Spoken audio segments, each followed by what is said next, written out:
Team of Rivals: The Political Genius of Abraham Lincoln. This book was written by Doris Kearns Goodwin.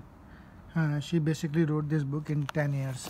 There are tons of things to learn from this book, but one of the important things I learned is empathy. That Abraham Lincoln has got immense power to sit on the shoes of the other person.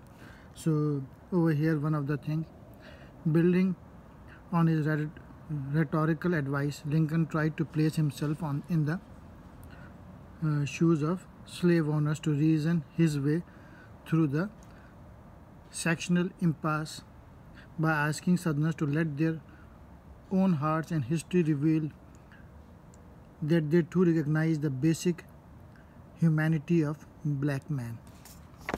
Another thing which I learned from this book is Lincoln's answer was simple, straightforward, and shrewd. We needed the strongest man of the party in the cabinet. We needed to hold our own people together. I had looked the party over and concluded that these were the very strongest men. Then I had no right to deprive the country of their services.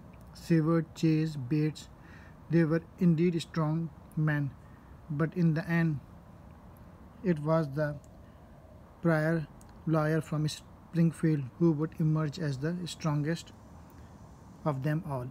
So Abraham Lincoln was not afraid of the strong man, and he basically wants the good of the country. And this is the lesson which learned by many of the later president in the United States.